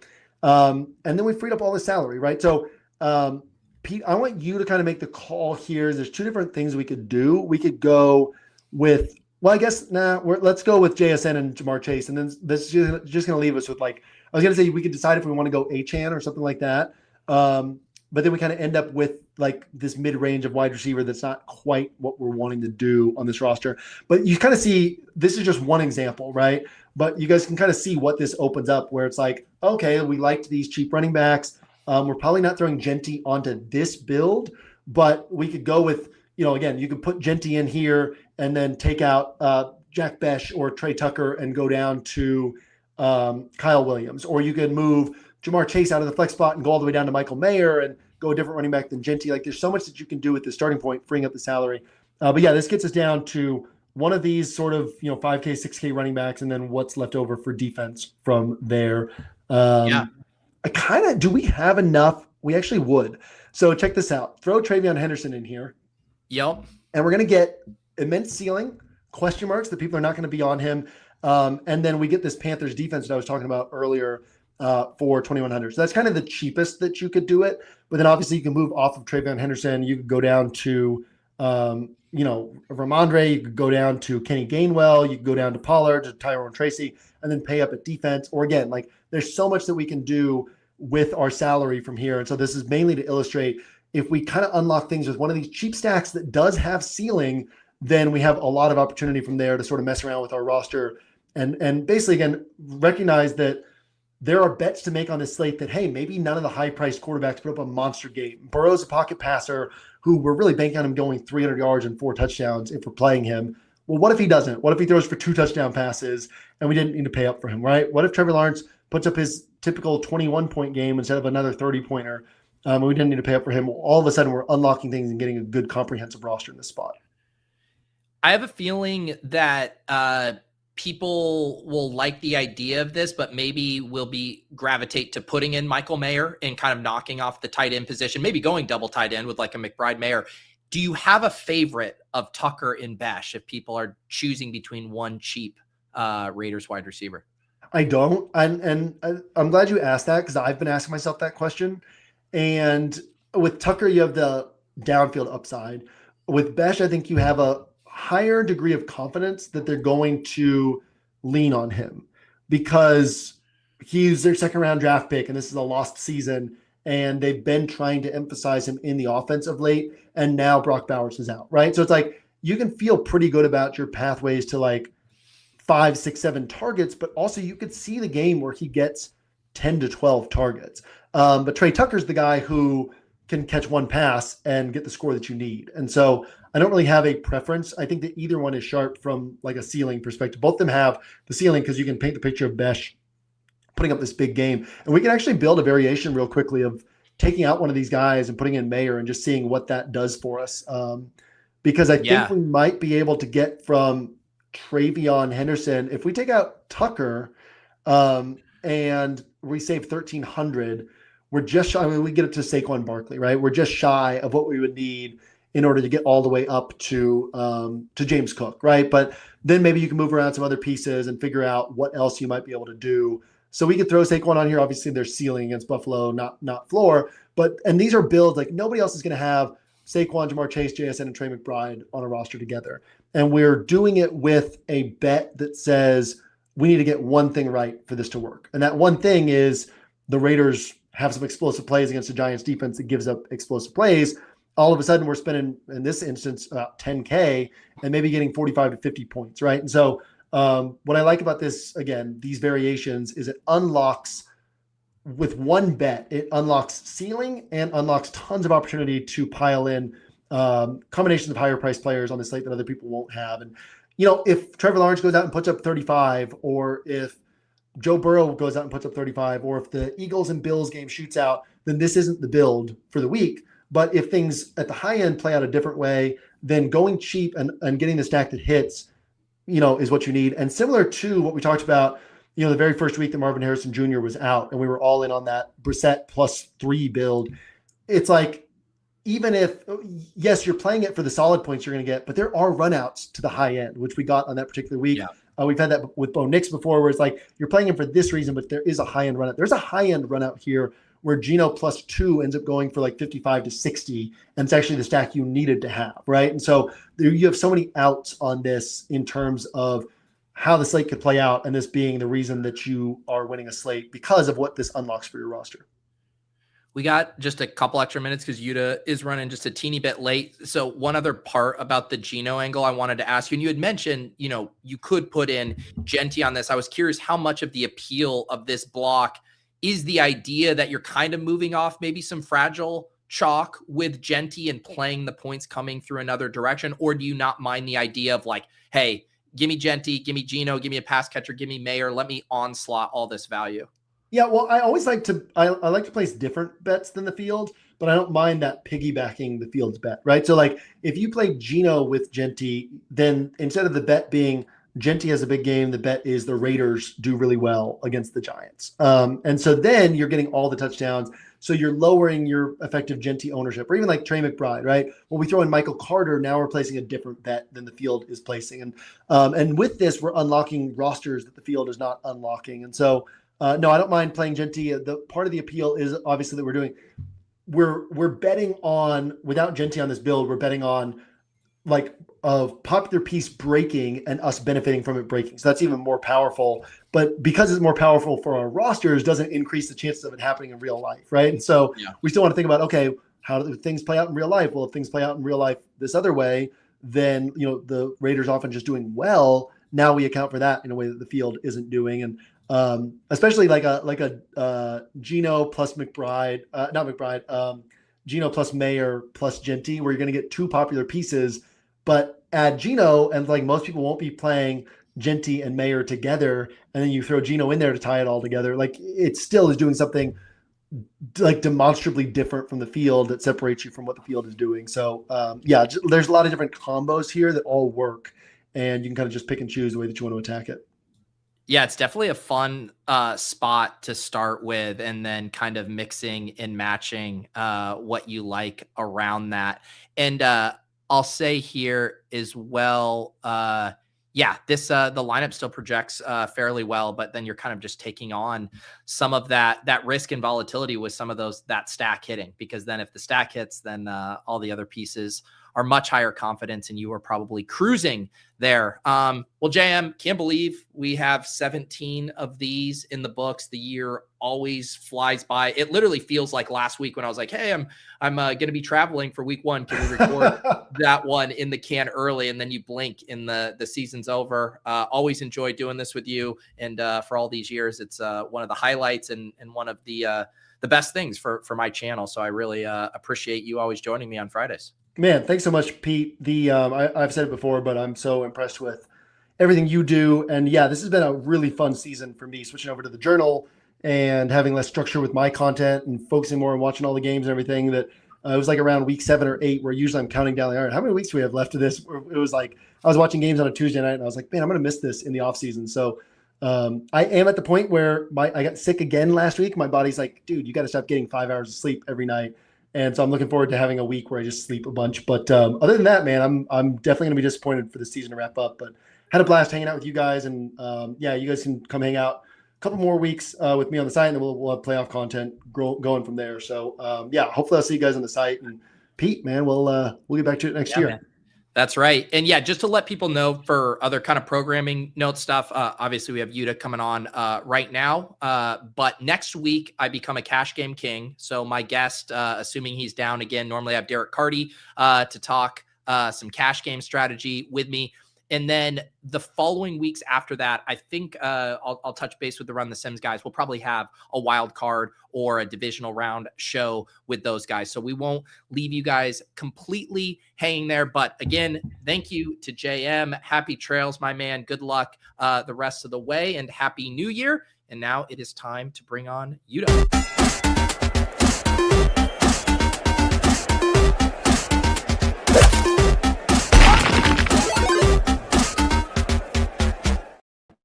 All right, there he is. They're calling you Youdacao, is what I'm hearing. Do you want Yes. to tell the people what's going on with this gift you're giving out here? Well, we ran before I start that, normally that's what I call my NDA, but in this case, it works appropriately too. We did a little holiday free roll. It was a combination of like me running good, and then conveniently they had like that Christmas contest the slate prior to the big Millie Maker being in the same week. So it was a good opportunity to give something back, but also keep the users a little engaged for longer, since we have like basically a qualifier into like a big game. So it worked out well. Wait, and so was that, did they play yesterday, or is it for Sunday's main? Yeah, we ran the free roll yesterday. Okay. Which is like you win top 3, or like I sent them like a ticket to the Millie Maker on Sunday. Nice. And so we got like probably people in Discord were like having a little sweat. It was a good contest. Who are the do you know the usernames off the top of your head? I know the users, but I'll post them in like Run the Sims later so people can follow along, and I'll link the contest in there. And what that's a Millie up top in that Sunday contest? I think it's a Millie to second. It's something Millie to second. More to up top. I don't know exactly. And if someone wins with Youdacao funds, are you expecting a tip, or is this a no strings attached here? I didn't negotiate it, so it's too late for that. Yeah. All right. Well, there you go. Very good stuff. Make sure you guys are in the Run the Sims Discord so you guys don't miss out on other opportunities like that. Youdacao, let's dive in. I know you passed along some notes. We could talk a little macro, 9-game slate, kind of a gross slate all in all, compared to some of these bigger slates we've had in the previous weeks. What are you kind of thinking about from a global perspective? I was thinking mostly that it is small compared to most main slates. So I want to think about correlation a little more than typically, just a small extent, because going from 12, 11 to 9, You gain more by the correlating parts, especially if one team in particular is going to do much better or separate from the other teams. And you also are less likely to get a little buried by these one-off outlier big spots because there's just fewer of them to be able to happen. Yeah, and so with that and I know like seeing some of your lineups over the season, like even on some of the bigger slates, like you'll definitely have some of those bigger onslaughts, 4, maybe 5 pieces. Is it saying you envision yourself having even more of those on a week like this? When I'm doing that, it's not even by design, really. It's mostly like the price allows it to happen, or like ownership is good enough that you can get away with it. I imagine it's just the parameters are going to just be more favorable for that, because maybe it's harder to like get these good projections without really high ownership. Yep. Yeah, and I mean, I was just coming off of the build with JM where we did a Geno Smith kind of stack there. And I mean, between Mayer, between Jeanty, the wide receivers, I mean, you can build some, highly projecting lineups just jamming in a lot of low end value this week. Yeah, it's going to make the ownership pretty condensed too. If people are going to do a lot of that, it's going to like make a lot of like these spend ups be really high. I guess Chase in particular. Yeah, for sure. Especially like at the high end. I mean, even we were going over it. The running back plays, there are less strong plays than I think we're used to. No CMC. Some of the top end guys aren't in the greatest matchup. So it is like, where are people going to spend? They're going to feel very cozy getting to Jamar Chase and Trey McBride. Yes, agreed. And then maybe it's spread at running back, but I also kind of think things are going to change in the news that could allow for something to be more owned at running back. Yep. As we dive in here, I want to shout out Kincaid, or did I get that right? Yeah, Kincaid gifted 20 memberships. Appreciate you. Thank you very much. I have no, Kincaid says shout out to Yuta for the free roll. This was a little given back here from Kincaid. Nice. Great stuff. Kincaid, I assume you won one of the free rolls, or are you just feeling holly jolly as well? Regardless, thank you, sir. I should mention for YouTube members, I do 2 additional shows on the weekend. Saturday night, I do After Dark. I've just been hanging out, watching the game, drafting teams on Underdog. And then Sunday, I do the Cram, overnight news, ownership, running the Sims, checking out the top lineup. So feel free to join me with those. But Yuta, let's start here with some input volatility. I think there's a few spots we could bounce around to. I mean, one big one to me is New England. We got the news earlier. No Kayshon Boutte, no Mac Hollins. A lot going on here in the wide receiver room. Even Demario Douglas is listed as questionable. I know the Run the Sims market shares haven't been updated here, but kind of curious how you see things shaking out with New England. I haven't looked into it too much, but they're normally spread a bunch regardless. So it's not like it for this particular team, it shifts too much, but I do think it is volatile, mostly on motivation side of things for a lot of these teams, whether they're playing for something.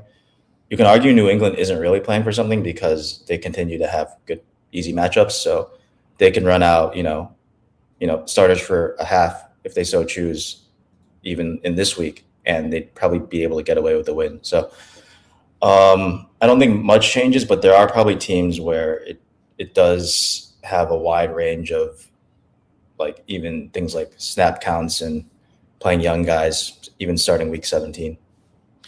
Do you have any thoughts about the backfield? Kind of a surprise, but it seems like Henderson is trending to play, and it looks like you guys have that reflected with a fairly split backfield here. Obviously, a really good matchup versus the Jets, and Henderson went crazy against them earlier this year. I mean, that looks good to me. Is it really confirmed as far as like the practice reports? He like practiced today without even the like red no contact jersey, so it seems like he's progressing well. Okay. I mean, overall, I would still want to be careful with these guys because there is like the split in addition to just, do they even want to play a fourth quarter if they don't have to? Yep. Yeah, that's certainly a debate. And I think my guess is with all the value opening up that like Drake May to Henry and Kyle Williams or Drake May to Pop and Hunter Henry, my guess is that ends up catching some steam because it'll seem more condensed than it normally is with them. Maybe like you're not getting much projection from the receivers. So, and that's actually been a thing for Drake May recently. Or so, or I guess even going back just because of how many guys they play, that I don't really think that any of these guys really get owned other than maybe the running backs. Okay. All right. That makes sense there.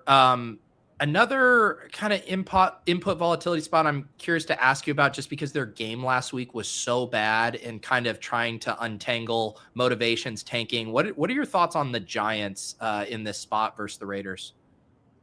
I don't think the Giants are trying to tank, and like was there anything that signaled that they actively were trying? No, Yeah, I don't think so. It was just a pretty big dud last week. I think they'd rather be building confidence in Dart, and I also don't think he's wired to like be able to tank. If anything, they might like shave some points on defense.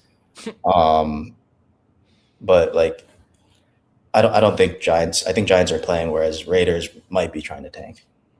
Yeah. Do you like this spot at all as a bounce back for them? It seems like they're going to be less attractive to the field than the Raiders side. Yeah, probably just for that reason. But like, if they were to perform well, the Raiders are likely to be able to also like answer back, because it kind of assumes that the game is going to get sped up. Yeah. Because they're not really likely to be performing well via Tyrone Tracy grinding the clock and then the defense getting stops. It's kind of just more likely that Dart is really catching fire, and then maybe a little bit, maybe some explosives with Slayton or like Mondale. Yep. Another spot that I feel like is kind of an interesting thing, and I guess it has been for most of the year, is this running back split with the Steelers. You know, Jalen Warren rips off a couple of big plays, but Kenny Gainwell has had that high floor. Do either of the Steelers running backs interest you this week? I would have Gainwell over Warren lately, especially with how well he's played. He's been getting more snaps and then cashing out on the greater opportunity. Notably, this game is pretty bad weather, likely. I don't know if the winds are going to be bad, but it's definitely going to rain. So that doesn't necessarily hurt the running backs, but it's kind of bad for the pace and like things like scoring and the environment. It's a little difficult. Gainwell right now is basically McCaffrey at like 70% snaps. But in this matchup, running backs are frequently asked to help with Myles Garrett. So it's like kind of both. It's hard to balance that between him being wide receiver one as well. Yeah, that's a good note about Garrett. And it's not like the team totals in this game are super attractive either. We should probably, I didn't really hit on this too much with JM, but the backfield for the Browns, it sounds like Dylan Sampson is going to return.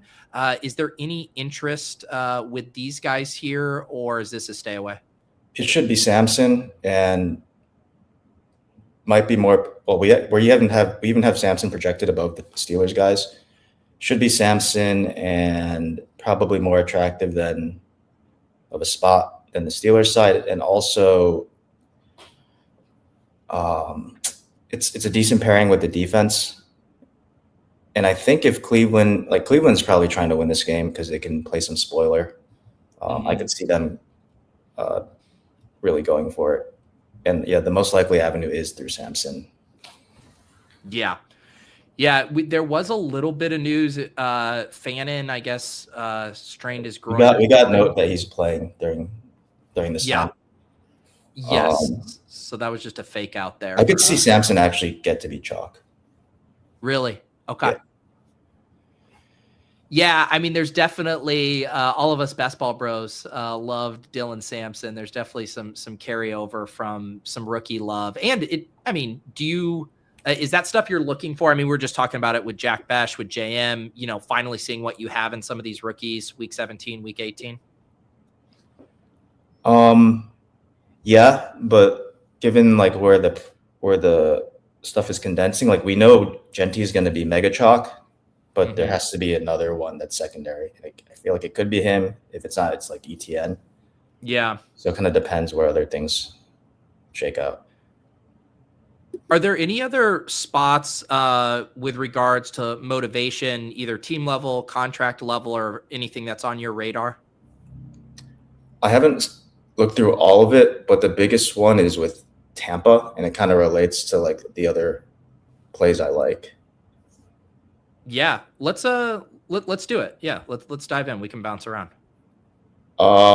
Just that with Tampa, I think Tristan Wirfs is not hurt, but they ruled him out. And to me, like unless something happened, or like if he is actually hurt, he just got nicked a little bit, and he's their best player on offense. So to me, that sort of telegraphs their motivation level. So for the betting side, I like Miami as well for the same reason. Just because in NFL, if you're not really locked in, you're not going to do well. And if Tampa doesn't really care at all, their best guys on offense are also veterans, and a lot of them recently injured. There's nothing like that appealing in particular about the Miami offense, but it's always been condensed. QB's extremely cheap. Achane might still have like the highest upside at his position, and I actually don't think he really gets owned just because his price is getting up, and they see like the whole people aren't really trying to buy into this offense anyway. So yeah, there's a lot there. And also like Tampa, if they're not trying, it's like Miami, New Year's away team. You can sort of see like the trickle down of like there's a lot of reasons that they shouldn't really go for it. So if it goes that level of carrying like leaks to the defense too, it could be pretty good. And yeah, they're cheap. I guess if I would play devil's advocate, it would just be, couldn't that also just lend itself to this just being a gross game all around and nothing really getting home? Or do you think it is like pretty exploitable for the Dolphins? Miami is just like kind of a younger team with a little bit more to prove, and they also live in Miami, so I'm not worried about the late season stuff, and they're just cheap and not really likely to go there. Tampa is priced up enough that you need a big performance, but Miami, you just need a good one. Yeah. What did you see from, Quinn Ewers? What do you think he can support as far as like if you were to stack up the Dolphins at all? Not much, but he's good enough to be able to get three guys there at these prices, because Achane isn't necessarily siphoning touchdowns from the QB. And Ewers never runs at all. So you could just play some point guard, rack up receptions, and maybe they score 3 touchdowns or something. Is it kind of the big three for you in Achane, Waddle, Waller? That would be part of the that's part of the appeal. That it's just pretty condensed there. Yeah, and we might be a little low on the Waddle number too. For projection or ownership? Yeah, just looking at it, for the projection. Ownership is very high. Ownership is going to be like 7. Yeah, I don't think people are too excited. A couple people in the chat though are just doing a little bit of pushback. Like Tampa's still live for the playoffs. Wouldn't they be? Why wouldn't they be trying? How do you? Are they actually live, or is it just like mathematically alive? Because my reasoning is I don't think Tristan Wirfs is injured. Okay, I mean, which would be crazy here as far as let me pull up the playoff odds. Yeah, they are. Let's see here.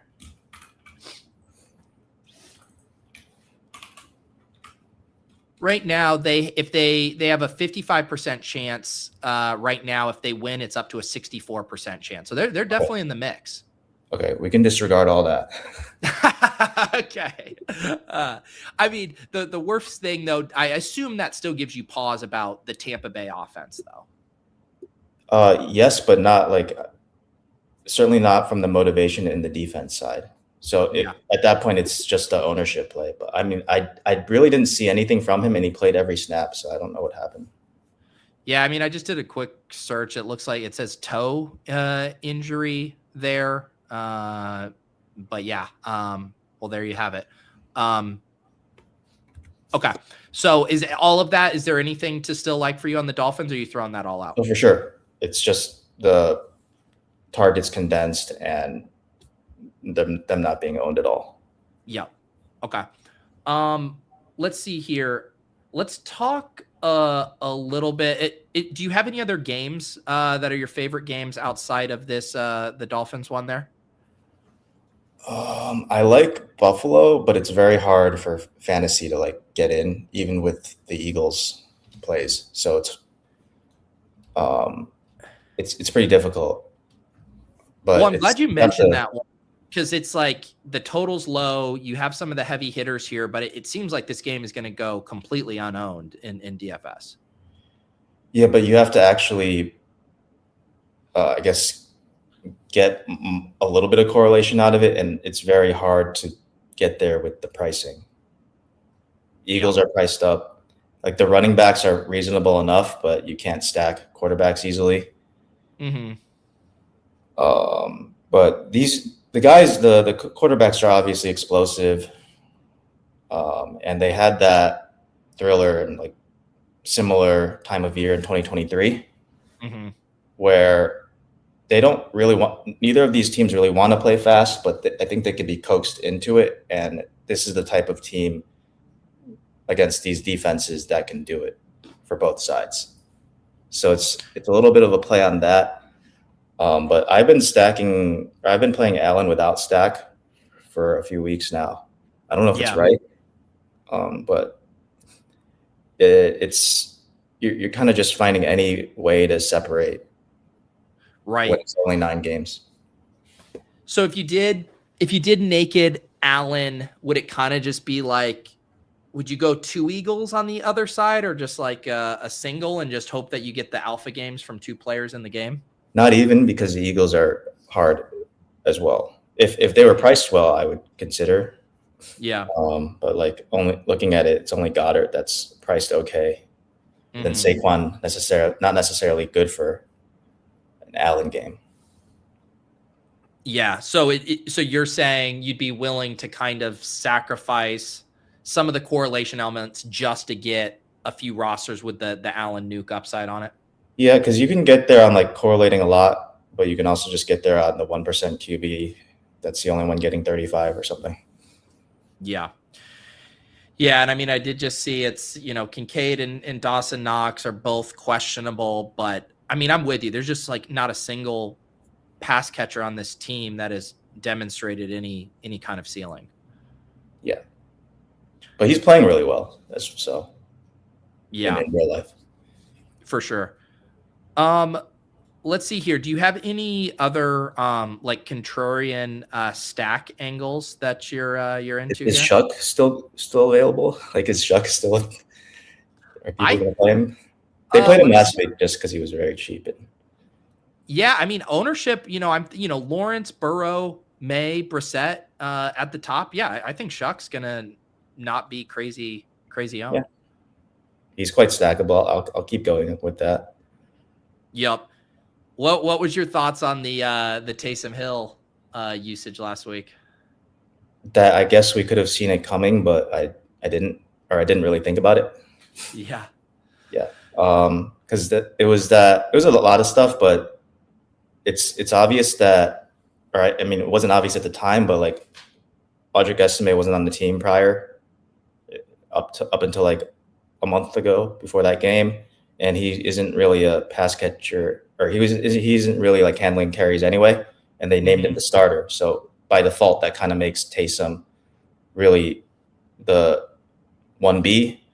So he kind of played like a Kamara hybrid role. Yeah.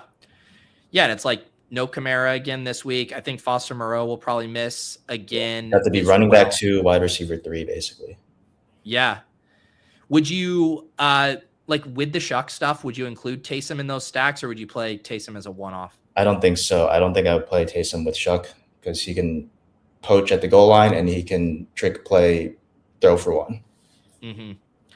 Is there any other pass catchers you do other than Olave or Jawan Johnson with Shuck? I don't think so. Yeah. Yeah, Tipton. But I do think they're both trying, these teams. Mm-hmm. So that also helps. I don't mind playing into this game. I haven't really looked at Tennessee, though. Ward was awesome last week, though. Ward was good. Pollard's had 3 straight games over 100 yards rushing. Maybe it's a Ward angle because Ward was the best player on their team last week, but all the touchdowns went to the run game. Mm. Do you like DK as the kind of the stack if you went with one? I guess I'm okay with all of them because they're not expensive at all. Yeah. Yeah, 4,100 DK, Io Maynor 3,600, Van Jefferson 3K, and then the tight ends though have a pretty big role in the offense as well. Yeah. So I'm okay with all 4 of them. Yeah. 21-point team total for the Saints, 18.5 for the Titans there. Definitely some interest there.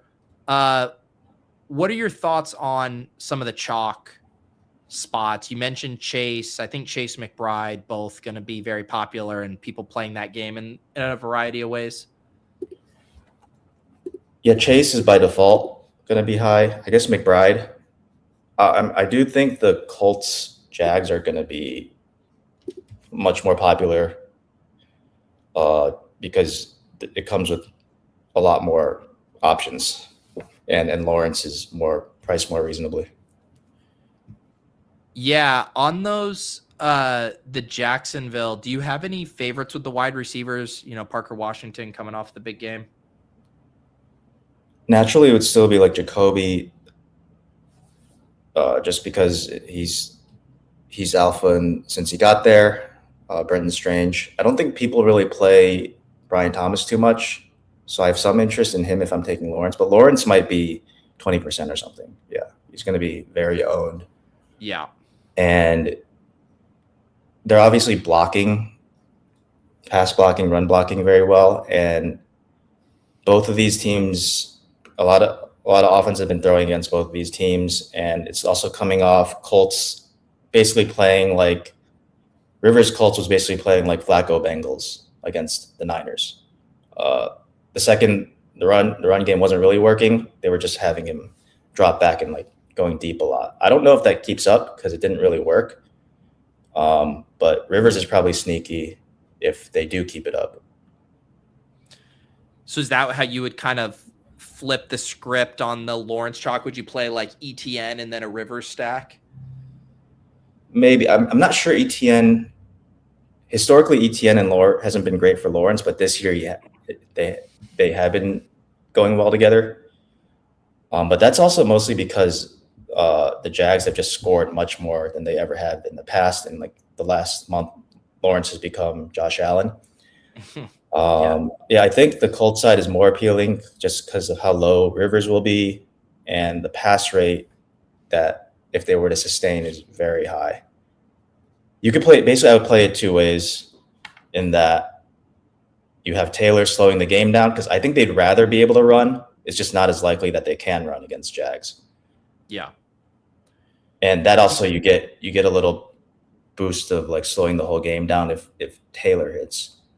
Right. But you don't gain that much if Lawrence hits because his receivers are going to be chalk. Like ETN probably chalk, and they're also not that explosive playmaking wise outside of Thomas. So I like Lawrence more with Thomas, but the only reason they have been explosive is just the play of Lawrence. Do you have a favorite of the Colts? You essentially have like 4 guys all with a very similar market share. No, but that's sort of leading into the onslaught or like triple stack idea, because you can easily do that with Rivers, who's only going to throw to these guys. Yeah. Were you surprised with being able to connect with Alec Pierce on the downfield stuff with his noodle arm? He made a great throw. I mean, it was mostly on Pierce with the catches, but they weren't super deep. They're like 20, 30 yards. Yeah. Yeah. Pittman 4,900, Downs 42, Pierce 47, Warren 44. My guess is that Pierce will probably be I would think the most popular just coming off the big game, but who knows? It depends if people are really looking at the snap rates, because it's not like he's all the way there. Pittman would be like the safer bet. Yeah. Of the four, Warren would be the highest. Yeah. The other chalk I wanted to get your opinion on is Jeanty. We talked about him a little bit with JM, but I do think he's going to be the most popular play on the slate. Yeah, wow. You guys have him at 62%. Yeah. Thoughts on Jeanty at that ownership? That's about right. This game is just a little more confusing for me because of the Bowers being out, and I don't know how concerned the Raiders are about winning. But yeah, like Jeanty's going to get the field, going to see the field. So I think it's okay. It just sort of depends on the rest of your team, but it is priced really well, and he is much of the offense right now. Is there a tipping point at ownership where you're like, this is just absurd, or does it just not even matter that much once you're that high up? Just the projection's really high for the price, so you get a median game that might be 18. It certainly doesn't hurt you, and you need several running backs to have big games for it to not be good enough to win. Yeah. Do you have any? I mean, you mentioned Achane. Do you have any other favorite running back plays so far that you've seen? No, not really. It's bad. Just from looking at it, I had the same thoughts of it being not ideal. Yeah. So, I mean, I guess like I mentioned Taylor. I don't know how he gets, because Taylor slows down that game. Yep. Yeah, I don't get it not too much. Yeah, you guys 21% Taylor ownership. I maybe Walker, right? Some Walker regression, since in the past you could run pretty easily, and I think maybe more recently too you could run on Carolina. He's pretty explosive himself. Yeah, Walker's been funny this year because he let us down on 3 straight main slates and then went nuts on Thursday Night Football. Yeah. Yeah, I haven't. I feel like this game has been probably one of the least talked about ones. And again, I know everybody's kind of playing catch up after Christmas, but I don't see a ton of interest in this one. My guess is everyone leans Chase over JSN. People never like the idea of playing Darnold. Do you have any other contrarian angles in this one? No, Seattle kind of is a one-man show. And Carolina also has, I do believe they have a lot to play for here as well. So it's not like it's going to be low resistance. Yeah. Can't really like the projections on the Carolina side either. So, it's hard to get there. I guess if you take Chase with JSN, that might not be used too much. Yeah. Yeah, that was the build we did with JM. They're getting up to both those guys. Yeah. Yeah, Carolina here, kind of similar to the Bucs. If they win, 58% chance to make it in. I mean, what a world that we might. So maybe that's why the Bucs might be ruling out a healthy starter, but maybe not, because you don't really want to leave it up to someone else either. So yeah. Yep. Let's see here. We can run a couple lineups here in a second. I'm looking at your notes here. Were there any other spots that were interesting to you this weekend? No, but there's not much to pick from. Do you have any thoughts on I guess Michael Wilson's kind of pricey, but the Wilson Marvin Harrison split with Harrison back? I haven't looked exactly. I'm not exactly sure what to make of the performance of Arizona recently. Yeah, with Brissett being extremely inefficient, but it obviously could be back and forth. It could become sneaky if it gets overlooked, because it's only not the real chalk with that total because of how pricing works. Yeah, that was kind of my thought too. Whereas people are going to be excited to play McBride, I think Carter will get a little bit of ownership just because the Bengals have been so bad against running backs, but I'm guessing people will just wave dealing with the wide receivers. Yeah, there is some reason to be suspicious of Arizona though, because I think McBride Michael Carter sat over a quarter in that previous game. Mm-hmm. To the point, I think people thought he was injured, and then he sort of came back for a whole drive. So I don't really know what they're doing. Yeah, I guess Burrow would be like the second owned QB though, because they have that huge total. For sure. Yeah, what is it? The highest team total on the slate, 30.5. Just next most is Patriots at 28, Jags at 27.5. Yeah. You kind of just have to take some Burrow in case they have a game they're very capable of producing, and it's going to go to the three guys anyway. Well, Yuda, you'll be happy to know that your boy Tyler Shuck sits atop this early Friday sim run here. Just a skinny stack to Chris Olave, this top lineup. Shuck, Olave, ETN, James Cook, Josh Downs, and Michael Pittman. Trey McBride, Michael Mayer, double tight end, and Giants defense there. What do you think about that team? That's fine. Like, looks good to me. Yeah, would that be a way? Like, would you ever kind of take advantage of that Colts value and then kind of sidestep Rivers just because the ceiling probably isn't there? Yes, I think that's very viable, but they're just both those guys are cheap enough that a lot of the time just another receiver sustaining a drive is good for the other pass catchers.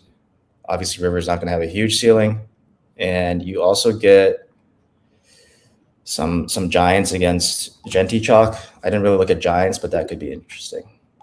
Giants. Yeah, that is a good angle there. I'm seeing Giants. Yeah, they're a 2.9, so not a gimme, but so like low owned enough that it might get really squeezed if people are playing 60% Jeanty. Yep. There is a Phillip Rivers lineup here, the third highest EV, Rivers to Downs. Oh, a triple. There you go. You mentioned that. That's how I play that, yeah. Okay. And then this has ETN, Jeanty, so probably chalkish at so if you're running Shady, actually, that would be like a good set. Oh, maybe not. Maybe you don't go Downs Pittman in the first one, but it's kind of very anti-correlated to that first entry while still being good. Sorry, I don't know if I followed that. Because you have Rivers triple stack with Jeanty, while the first team is like totally different build with Giants. Gotcha. So if you get off the Colts guys, you could use that in like if you were like a 2-max. I would say scanning these top lineups, the things that jump out to me, decent amount of Colts pass catchers, decent amount of Harold Fannin, decent amount of James Cook, and then it's like Shuck, Jackson, Dart are populating most of these top lineups along with Rivers. Yep. But I do think us relative to the market is probably high on Cook and Jeanty, low on Jeanty at this moment. So projection wise on Jeanty? Yeah, I think if you're running through most sims, it would just be all Jeanty. Yeah. Yep. Here's your naked Josh Allen. Does make it in here. Nothing here. It's Michael Carter, Rico, Olave, Jamar Chase, Wan'Dale Robinson, Michael Mayer, Dylan Sampson, and there's your Giants defense again. Yeah. That's surprising to me, though, that Josh Allen would be up there. Yep. There is couple Jacoby Brissett lineups up here. One's a Mike. They're both Michael Wilson to Trey McBride. Double stacks there. Yeah, I think you kind of just have to like expose a little bit to everything. Just because it's hard to like get very good ownership on something you feel great about. You mean just like taking a more portfolio approach to this slate as opposed to being more condensed on a few angles? Right, because there's also assumptions that are a little bit unclear on what teams are really trying to do. Mm-hmm. What are the ones that you think are the most tricky or confusing to parse? Just teams like the Raiders at whole, stuff like Tampa and New England. We know it's like very unclear. but you can't really get there anyway. Just with the element of teams, a lot of teams actually having nothing to play for, and the season now being 18 games instead of 17. Sort of how sometimes it feels like week 1 is the preseason. Sometimes I can see week 17 be week 18. Yeah. I mean, even last week, I tweeted it out. It felt like it had week 18 vibes, and it feels like those vibes. Like yesterday, do we think Ferguson and Jeanty are out if they need to win the game? Right. Yeah. No, that's a good point. I'm going to do some searching for a couple of these other guys. Let's see if any Cam Ward stuff. There's one up here at the top, naked Cam Ward. Bucky, Achane, Alec Pierce, Olave, Jamar Chase, Tyler Warren, Michael Mayer in Seahawks defense. Yeah, I don't mind it, but I would rather have pass catchers for him. Yeah. It depends on like how much he's been running lately, honestly. Yeah. What let me look in here at the Ward box scores here. He played a great game though. Yeah, four attempts for 9 yards. There was a little bit more mixed in before that. Well, not really. It was more like a while ago. And it was actually, he seems to only run against the teams that are likely to pressure. So he doesn't run by design, basically. His big games were Seattle and Houston. Yep. Here's our first Geno lineup that we spot in the Sims. This is actually very similar to the lineup we just built with JM. Almost identical. Geno. Were you fading Jeanty in it? We were, yeah. Okay. Yeah, I don't mind. And we had Chase and JSN in it. But yeah, very, very similar to this one in the Sims. Yeah. You are seeing a couple Bakers pop up in here. Is that going to be a stay away for you with Wirfs? Or are you kind of back? It would be all or nothing. Like they're either like absolutely slinging, but like I'm still a little suspicious. But I'll look into it more. All right. If you have any notes, yeah, drop it our way here so we can get to the bottom of that. I liked your angle. It's just it is a weird thing with Wirfs being out. There are a couple other Allen lineups here. Here's one to Shakir. Here's an Allen that has Chris Olave and Taysom Hill on it. Would you ever play those two together without that Shaq? Could actually be a stack. Yeah, well, that didn't. Wasn't that the play call last week? Yeah, just that was supposed to be the victory cigar. I think it got called back. Is that the skeleton key to this week? You get a secondary quarterback stack by playing Taysom Hill and Chris Olave. It's the only time it could happen. And you mentioned how hard it is to get the correlation stuff with the Allen builds. Maybe that you got to build out some secondary stacks with Allen. Yeah. There it's you go. The new double dip. The new double dip. Yeah, I think like no other like names are really jumping out to me. There's our first Bryce Young sighting in here, a first Shadur Sanders. But yeah, it does feel like a wide open week. I guess what's missing is actually there's not much Lawrence here. Oh, yeah. Lawrence is actually going to be popular. And I assume, that's the Sims aren't loving it because of that. I couldn't say. I would assume they like it because you could stack him heavily. Yeah. Even the Colts. So, but relatively for like someone with a good projection, it's not showing as much. Yeah, this top one Lawrence lineup is a Lawrence Etienne Jacoby. There's a Lawrence Jacoby. There's a Lawrence double with BTJ and Jacoby. A Lawrence just with Etienne. So a lot of different ways to kind of slice and dice that. Yeah, that game total has gone up. Lawrence is playing like MVP, and also Colts barely could pressure any of the Purdy attempts last week. And I think that's sort of there to stay because they also couldn't get to Darnold previously. Yeah. So what is we mentioned it. The Lawrence stuff is going to be popular. Is your lean to kind of eat that or try to find creative ways? No, I just think you got to get creative. And I think they're actually likely to do well. It's just that they have enough guys that they can get it to. And I don't think they're that explosive to justify what he'll be owned at. Yep.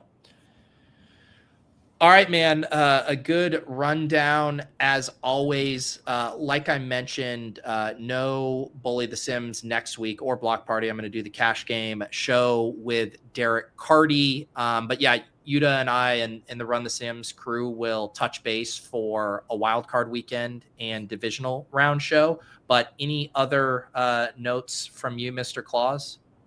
No, just good luck to the guys who won that contest in the Sunday. Yes, would be an awesome story. Yeah, be sure to post those names too, so everybody can sweat out their lineups this weekend. Appreciate all of you guys hanging out. If you guys haven't liked the video, please do so. You can hit subscribe even as we wind down. I'm going to hop over and do the underdog slate breakdown with the Badge Bros right now. You should be redirected there, or you can go to my homepage and find that video.